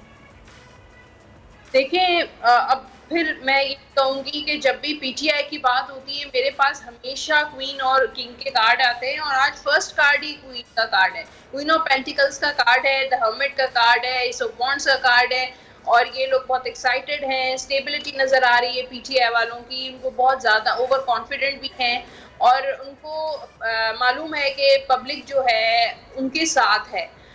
एक तो बल्दियाती इंतखाबात में भी जुले नजर आ रहे हैं कि काफ़ी सारी पार्टीज जो है वो मेल मिला करके जो है वो जीती नजर आ रही है, लेकिन पॉलिटिकली सिनेरियो देखा जाए तो जो है वो आपस में भी जो है वो एक तो पार्टीज के नजर आ रहे हैं, जैसे पीपल्स पार्टी, नून लीग, PTI, सब लोगों के आपस में खिलाफात भी होंगे, उसके बावजूद मुझे PTI की जो पोजीशन है बहुत ज़्यादा स्ट्रॉन्ग नज़र आ रही है। और जैसे कि मुझे लगता है कि आगे जाके कोई न्यू बिगिनिंग होती नज़र आ रही है PTI वालों की तरफ से, तो हो सकता है कि एक हफ्ते के बाद की जो एनर्जी नज़र आ रही है कि वो कोई ना कोई रैली की शक्ल में या कोई जलसों की शक्ल में वो कुछ ना कुछ ज़रूर अपनी जो तहरीक है वो चलाते हुए नज़र आ रहे हैं मुख्तलिफ जगहों से, जलसों से। जैसे मैजिशियन का कार्ड है, कार्ड काफी ज्यादा PTI को सपोर्ट कर रहे हैं, PTI को फेवर में दे रहे हैं, फेवर कर रहे हैं। तो अवाम तो टोटली जो है वो 90-95% जो है वो PTI के साथ है, इमरान खान के साथ है। और आप देख रहे होंगे जलसों में काफी ज्यादा वो तो हमें दिख रहा है। सही। अच्छा, हमजा शहबाज से सितारे क्या कहते हैं? देखिए, हमजा शहबाज के लिए जो है ना कार्ड इतना अच्छा नहीं है, 7 ऑफ सोर्ड्स का कार्ड है, तो वो बहुत ज़्यादा क्राइसिस से गुजर रहे हैं, स्ट्रेस से गुजर रहे हैं। उनको जो कार्ड्स हैं बिल्कुल भी फेवर नहीं कर रहे हैं। मुझे नहीं लगता है कि दोबारा से कोई उनके चांसेस हैं, जो है वो कोई ब्राइट चांसेस नज़र नहीं आ रहे, कोई ब्राइट फ्यूचर नज़र नहीं आ रहा हमजा शहबाज का पॉलिटिकली। और हाँ, एक्टिव ज़रूर रहेंगे, लेकिन अवाम की सपोर्ट मुझे नज़र नहीं आ रही हमजा शहबाज की तरफ। सही। उनसे आप बताएं हमें कि आने वाला हफ्ता हम सितारों के लिए कैसा रहेगा, अगर हम बात करें एरीज, कैप्रिकॉर्न, वर्गो और लियो की। देखिए, एरीज की अगर हम बात स्टार्ट करें, एरीज के लिए पेज ऑफ कप्स का कार्ड है। एरीज वालों के लिए कोई न्यूज़ आएगी, कोई गुड न्यूज़ आएगी, हो सकता है कोई रिश्ता आ सकता है, कोई पुराना दोस्त उनसे कांटेक्ट कर सकता है, कोई ऐसी ट्रैवलिंग हो सकती है जो काफ़ी अरसे से डिले है, वो हो सकती है। अगर हम टॉरस की बात करें तो हैंगमैन का कार्ड है। टॉरस वालों के काम जो है इस हफ्ते डिले हो सकते हैं, हैंग रह सकते हैं, वक्त पर नहीं होंगे, तो इस वजह से वो लोग थोड़े से स्ट्रेस का शिकार रह सकते हैं। टॉरस के बाद अगर हम जेमिनी की बात करें तो किंग ऑफ वॉन्ड्स का कार्ड है। जेमिनी वाले अगर प्रॉपर्टी खरीद रहे हैं या इन्वेस्टमेंट करने का इरादा है तो ये टाइम जेमिनी वालों के लिए बहुत बहुत बेस्ट है। कोई बिजनेस करना चाहते हैं तो भी उनमें एक बिजनेस वाली जो है एनर्जी नजर आ रही है जेमिनी वालों में, तो वो बिजनेस कर सकते हैं। जेमिनी के बाद बात करें कैंसर वालों की तो 2 ऑफ कप्स का कार्ड है। उनकी जिंदगी में कोई इंसान आ सकता है, शादी के काफी कैंसर वालों के चांसेस हैं, और कोई प्रपोजल आ सकता है, किसी के साथ पार्टनरशिप पर काम शुरू हो सकता है। आप अगर किसी के साथ नाराज रिश्तेदार से, किसी दोस्त से नाराज हैं तो आपकी नाराजगी आपका दोस्त जो है वो दूर कर सकता है। कैंसर के बाद अगर हम बात करें 6 ऑफ सोर्ड्स का कार्ड है, तो लियो वाले उनकी सेहत सही नहीं है तो उनकी हेल्थ जो है वो रिकवर हो सकती है, हीलिंग होती हुई नजर आ रही है। ट्रैवलिंग के चांसेस हैं लियो वालों के। लियो वालों के लिए अगर कारोबार से भी अगर ट्रैवल करें तो भी लियो वालों के लिए अच्छा है। लियो के बाद है तो वर्गो वाले जो है एम्परर का कार्ड है, तो अपनी विल पावर से अपने प्रॉब्लम, परेशानियां, रुकावटें अगर उनकी जिंदगी में आती हैं तो अपनी विल पावर से उसको कंट्रोल कर सकते हैं। तो प्रॉपर्टी खरीद सकते हैं वर्गो वाले, और शादी के भी काफी वर्गो वालों की अगर प्रॉब्लम्स चल रही तो वो चांसेस नजर आ रहे हैं। और स्कॉर्पियो को बता दें जी, स्कॉर्पियो पहले लिब्रा की बात करते हैं। 7 ऑफ वॉन्ड्स का कार्ड है, तो लिब्रा वाले जो हैं वो जो भी काम करेंगे उनको थोड़ी रुकावटें ज़रूर होंगी। ये हफ्ता उनके लिए बहुत बिजी रहेगा, स्ट्रगल का वीक होगा, चाहे कोई भी काम करें, बिजनेस करें, जॉब करें, या अगर पर्सनल लाइफ भी है तो उनकी लाइफ में थोड़ी सी स्ट्रगल, यानी कि लिब्रा की लाइफ में थोड़ी सी स्ट्रगल है। थैंक यू सो मच उनसा, बहुत बहुत शुक्रिया, आपने हमें बताया, सितारों से आगाह किया कि आने वाला हफ्ता कैसा रहेगा। शहबाज के बारे में आपने बताया उनके सितारे अच्छे नहीं नजर आ रहे, आवाम की सपोर्ट नजर नहीं आ रही, लेकिन पाकिस्तान तहरीक-ए-इंसाफ बहुत ज़्यादा 95% लोगों को सपोर्ट करते हुए नजर आ रहे हैं और बारिश का भी इम्कान है। और हमजा शहबाज के लिए बड़ा इंपॉर्टेंट है ये महीना, क्योंकि इसी महीने में जो ज़मीनी इंतखाबात होने पंजाब की 20 नशिस्तों पर, उसके बाद ही मुस्तकबिल वाज़ेह होगा वज़ीर आला पंजाब का हमजा शहबाज रहेंगे या नहीं ये सिलेक्शन के बाद मालूम पड़ेगा। ब्रेक के लिए कहा जा रहा है, ब्रेक लेते हैं। ब्रेक की जाने बढ़ते हैं, तो मिलते हैं आपसे एक ब्रेक के बाद। देखते रहिए दुनिया बोल है। आजकल सबकी ही सुबह आउट ऑफ कंट्रोल है, दुनिया बोल है, तेरी दुनिया बोल है।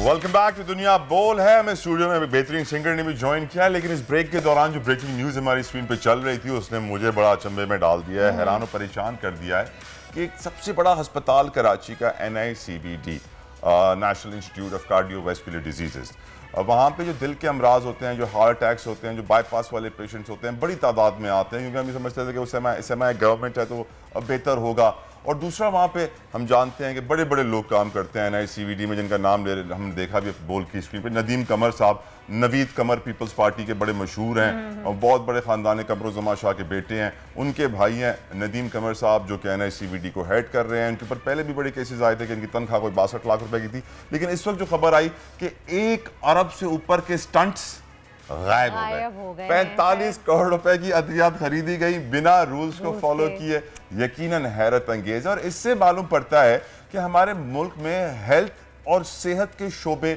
बड़े बड़े डिपार्टमेंट्स क्या कर रहे हैं, बिल्कुल भी हमें नजर आ रहा है कि वो सर्विस प्रोवाइड नहीं कर रहे हैं। बहुत चोरी और करप्शन उरूज पर है, अरबों के रुपए गायब कर दिए जाते हैं, 62 लाख की तनख्वाहें दी जाती हैं ऐसे बड़े बड़े लोगों को। और क्या बात है जी इनकी। और इसी वजह से हमारे मुल्क के लोगों की सेहत आप देखिए कहाँ पहुंच गई है, हमारे हेल्थ स्टैंडर्ड्स कहाँ पर हैं, बीमारियां किस तरह फैल रही हैं, कोविड फैल रहा है, पानी, आलाइशें, गंदगी, ताफुन, हर किस्म की बीमारियां, डायरिया, साफ पानी लोगों को पीने को नहीं मिल रहा है।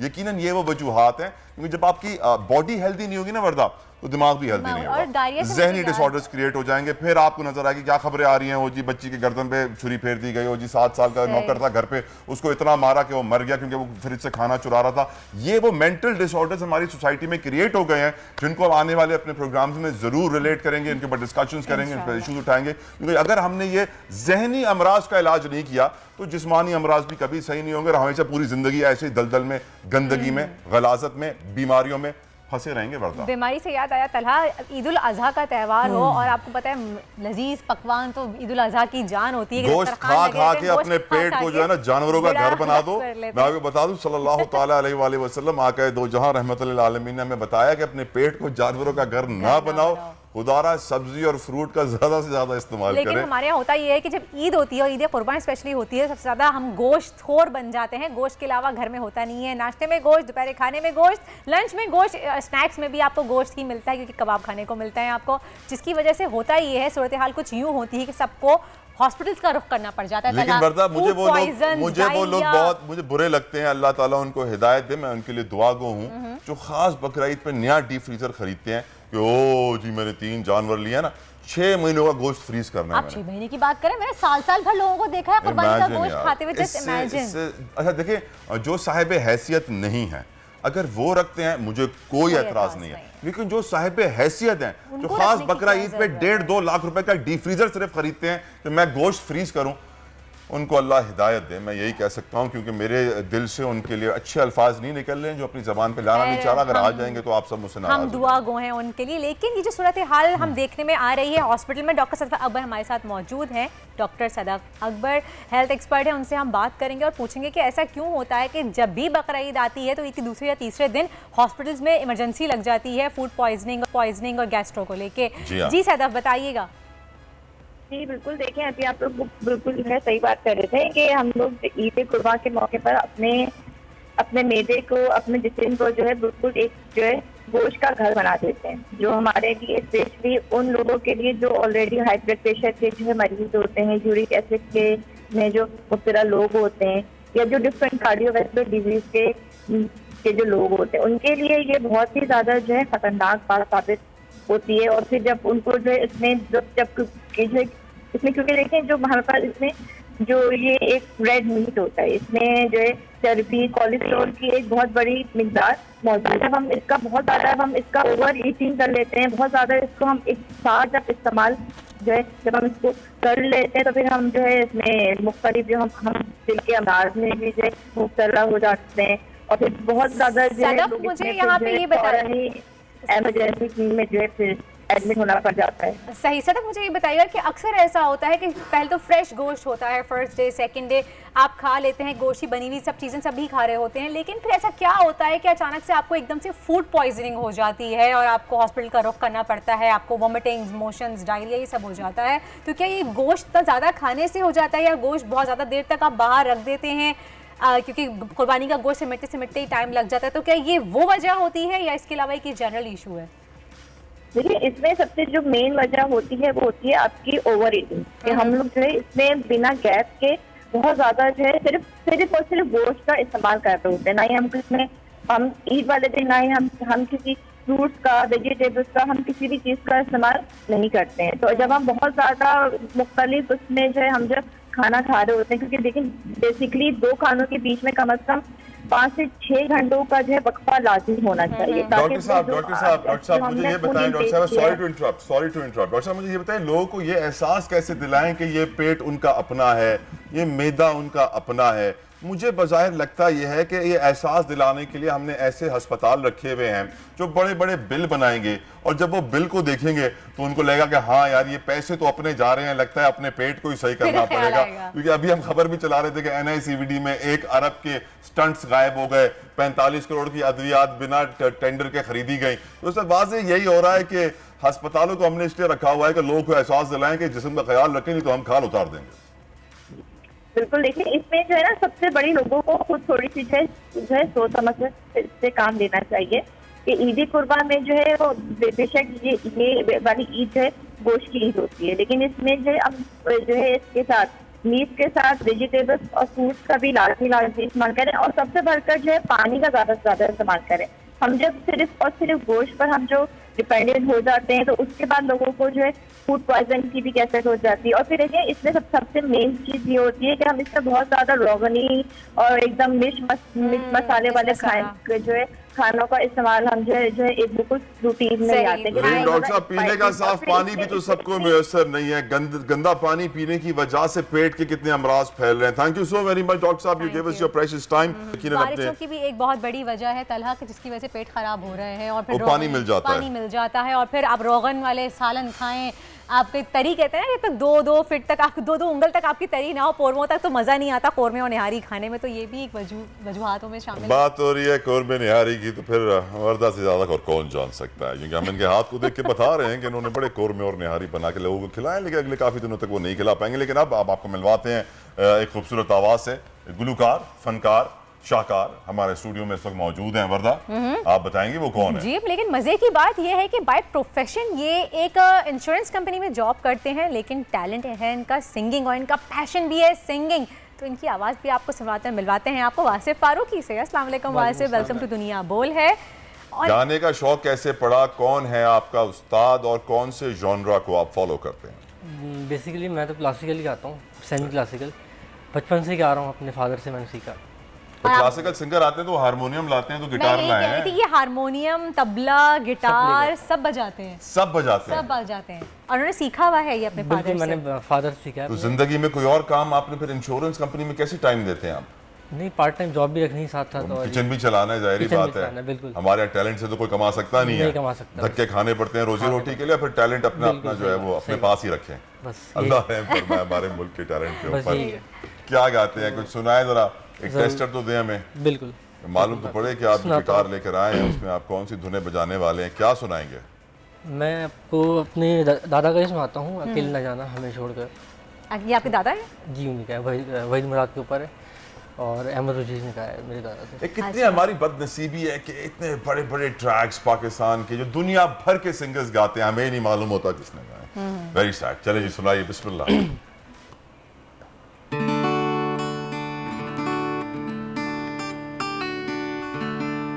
अंतरे से उठा रहा हूँ, ठीक है? दिया हौसला जिसने जीने का हमको, वो एक खूबसूरत सा एहसास हो तुम, जो मिटता नहीं दिल से, तुम वो यकीन हो हमेशा जो रहती है वो आस हो तुम, ये सोचा है हमने कि अब जिंदगी भर तुम्हारी मोहब्बत को सजदा करेंगे, अकेले न जाना हमें छोड़कर तुम, तुम्हारे बिना हम भला क्या जिएंगे, अकेले न जाना। क्या बात है, क्या बात है। ये भी हमारा एक अलमिया है वर्दा के बड़े बड़े सिंगर्स आते हैं, लिप सिंगिंग करके चले जाते हैं, कोई मजा नहीं आता उनकी परफॉर्मेंस में, और छोटे छोटे सिंगर्स आते हैं ऐसा लाइव गाकर चाहते हैं कि हम भी हिल जाते हैं कि यार इनको तो मौका मिलना बहुत जरूरी। तलहा, अब मैं कहूंगी कि तो इनके ब्लड में है सिंगिंग, तो ये इनके दादा का गाना है जो ये गा रहे हैं। Imagine. और आप सोचें माशाल्लाह से कितनी अच्छी आपकी आवाज, आपकी आप जिस तरह से आप गिटार बजाते हैं, तो मुझे तो योर दादा वाज अ सिंगर, आपके अब्बू भी जॉब करते थे, जॉब करते हैं लेकिन सिंगिंग नहीं थे, पार्ट टाइम वो भी सिंगिंग पार्ट टाइम सिंगिंग करते थे। बिल्कुल करते थे, आप भी करते हैं, तो आप थर्ड जनरेशन सिंगर हैं अपनी फैमिली में। बिल्कुल। अब ये बताओ कि यार एक सिंगर की लाइफ कैसी होती है, फाइनेंशियली आप किस तरह चलते हो, क्योंकि जिस तरह स्ट्रगल मैं आपको करते हुए देख रहा हूँ कि आप एक इंश्योरेंस कंपनी में जॉब भी कर रहे हो, अपना जो शौक है, अपनी जो पैशन है उसको परस्यू भी कर रहे हो, चैलेंजेस बहुत होंगे। और अहमद रिश्दी एक बड़े सिंगर हमारे जाने रुश्दी जी बहुत ही माशाल्लाह बड़े सिंगर थे और बहुत ही जाने पहचाने हमारे लेजेंड सिंगर हैं, इतने फेमस हैं। सिंगर की लाइफ के क्या चैलेंजेस होते हैं यार? चैलेंजेस तो बहुत होते हैं, मतलब टाइम ज़्यादा देना पड़ता है, सुबह शाम दिन रात जाग के उसको रियाज करो, प्रैक्टिस करो, और फिर कंपोजिशन बहुत प्रेशर तो होता है। ये आपकी कंपोजिशन वगैरह कौन करता है? फिलहाल तो नहीं, मेरी कोई अपनी कंपोजिशन अभी आप कुछ अपनी म्यूजिक लॉन्च नहीं कर रहे हैं? नहीं, अभी फिलहाल तो नहीं किया। अभी तो नहीं, आगे इरादा है? इरादा तो है बिल्कुल। प्रोडक्शन हाउस वगैरह जा रहे हैं कहीं, आप प्लेबैक सिंगिंग के लिए ट्राई कर रहे हैं या आप अपनी एल्बम्स वगैरह करेंगे? नहीं, फिलहाल तो बस। उम्र क्या है आपकी? मेरी 32। 32 जी। लगते तो आप 22 के करीब हैं। मैं तो पूछने वाला था शादी क्यों नहीं की अभी तक आपने? मैरिड हूँ। मैरिड है? ऐसे लगता नहीं है, ऐसे लगता है कि आप अभी जो है ना अभी बलूगत में दाखिल हुए हैं। अच्छा। माशाल्लाह से ना जवानी बरकरार है। बिल्कुल। तो फिर ये बताइए कि आप मैरिड भी हैं, माशाल्लाह बच्चे भी हैं? नहीं। अल्लाह ताला आपको जल्दी औलाद से नवाजे। अब कौन सा अगला गाना सुनाना चाहेंगे? आपको अपनी कॉम्पोजिशन कोई कुछ और? ऐसे तो बहुत से लोग हैं फेवरेट्स मेरे, लेकिन जो आप सुनाना चाहें। सही। मैं हम क्लोजिंग करेंगे तो हम एक दो सवाल और कर लें, फिर उसके बाद हम गाने से ही आपके जो है अपने शो का अख्ताम करेंगे। लेकिन अच्छा मुझे आप ये बताइए कि जैसे मैं आपसे पूछ रही थी कि आपने बताया कि आप रियाज करते हैं डेली। अच्छा, सिंगिंग में रियाज हमारे वोकल कॉर्ड्स के लिए बहुत इंपॉर्टेंट होता है। डिफरेंट तरीके होते हैं रियाज करने के, कि आप कहते हैं कि शावर के नीचे गर्म पानी एक सर्टेन टेम्परेचर पे आप अपने गले पर डालें तो उससे भी आपकी वोकल कॉर्ड्स खुलते हैं। तो आप किस तरह का रियाज करते हैं? नहीं, ऐसा कुछ नहीं है। नहीं, ऐसा है क्योंकि ये सावल ने मुझे क्लियरली बताया था कि जो हमारे ईसा खेलवी खेलवी के साहबजादे हैं, तो अताउल्लाह ईसा खेलवी के, उन्होंने बताया था कि हम इस तरह से वोकल कॉर्ड हमारी खोलते हैं शावर में, शावर के नीचे नहाते हुए। नहीं, गले पे आप गर्म पानी डालें अगर यहाँ पे इस जगह पे, तो आपकी वोकल कॉर्ड्स खुलती हैं। एग्जैक्टली। मैं गरारे नहीं, गरारे अलग होते हैं, और यहाँ पे भी अगर आपका पानी हो आप उस पे कंटिन्यू आवाज निकालते हैं अपनी सांस। नीम गर्म पानी इसको। जी, नीम टेम्परेचर। एग्जैक्टली। और शावर में तो नहीं ना? नहीं, शावर के नीचे नहीं। तो खैर, अच्छा आप बताएं आप किस तरह से करते हैं? मैं तो हारमोनियम के ऊपर करता हूँ, एक सुर लेके हम लोग सा का कितना लंबा सा कर सकते हैं आप? बताइए, पूछना चाह रही है। कितना लंबा? फिलहाल तो सा तो जितनी सांस उतना कर सकते हैं। सा अब ये आगे कितना आप भी लंबा सांस जितने तक टूटती नहीं है आपके, आप खींच सकते हैं। अब अगला गाना कौन सा हमें बताएंगे कि शो का टाइम जो है वो खत्म हो चुका है। आखिरी लम्हात है हमारे शो के, हम आपकी आवाज पे शो का इख्तिताम करते हैं। अपने व्यूअर्स को अल्लाह हाफ़िज़ कहेंगे, अपना बहुत ख्याल रखिएगा, तलाक वर्दा को जा दीजिए और सुनिए ये खूबसूरत आवाज़। आखिरी गाना सजाद अली साहब का, ठीक है?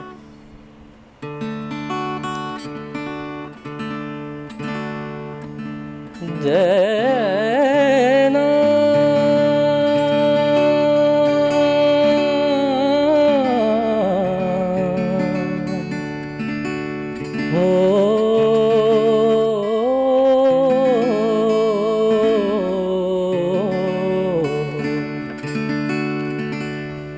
जे रावी विच पानी कोई नहीं ते अपनी कहानी कोई नहीं, बेसंग बेली यार कोई नहीं, ਇਹ ਕਿਸ ਨੂੰ ਸੁਣਾਨੀ ਕੋਈ ਨਹੀਂ ਅੱਖਾਂ ਜੇ ਦਰਿਆ ਖੋਲ ਕੇ ਮੈਂ ਜ਼ਖਮੀ ਮੋਹਾਟੇ ਰੋਲ ਲਾਂ ਜੇ ਤੋਂ ਕਦੀ ਰਾਵੀ ਲੰਘ ਜਾਵੇ ਹਯਾਤੀ पंजाबी बन ज़िंदगी ही सुबह आउट ऑफ कंट्रोल है दुनिया बोल है तेरी दुनिया बोल है।